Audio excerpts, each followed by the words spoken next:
Hi friends, நைட்டுக்கு ராகி களி செய்யலாம்னு சொல்லிட்டு அதாங்க ப்ரிப்பேர் பண்ண போகிறோம். ராகி மாவு தீர்ந்துருச்சு. எங்கள் ஊர் பக்கத்தில் இது மாதிரி மில் இருக்குங்க. அங்கே போயிட்டு நம்ம ராகி மாவு வேணும் அப்படின்னா ராகி வந்து க்ளீன் பண்ணி எல்லாமே வச்சுருப்பாங்க. கல்லெல்லாம் சுத்தம் பண்ணிட்டு நம்ம வந்து 2 கிலோ 3 கிலோ எவ்வளோ வேணுமோ அது மாதிரி சொன்னோன்னா அவங்க எடை போட்டு மிஷின்லேயே அரைச்சி கொடுத்துருவாங்க. அங்கே வந்து கடலெண்ணெயும் நல்லெண்ணெயும் மிஷினில் ஆட்டிட்டு இருந்தாங்க. சுத்தமான கடலெண்ணெய்.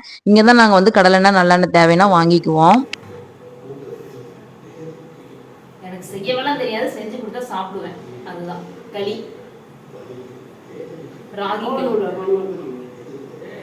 ராகி களி வந்து எனக்கு செய்ய தெரியாதுங்க. அதுதான் வீடியோவில் சொன்னேன். அம்மா வந்து நல்லா செய்வாங்க. கேஸ் அடுப்பில் செய்கிறத விட விறகடுப்பில் செய்யும்போது கட்டி விழுகாது. கேஸ் அடுப்புலிங்கும் போது கட்டி விழுந்துடும். அதனால் 2 பேர் இருந்தால் தான் செய்கிறதுக்கு வந்து ஈஸியாக இருக்கும். அம்மாவை ராகி களி பற்றி எதையாவது ஒன்று சொல்லுங்கன்னா அவங்களுக்கு வீடியோ பார்த்ததும் ஒரே செய்யாயிருச்சு.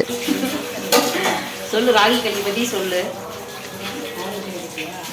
நைட்டுக்கு வந்து ராகி களியும் கறி குழம்போட வச்சு சாப்பிட்டாச்சுங்க. டேஸ்ட் வந்து சூப்பராக இருந்துச்சு.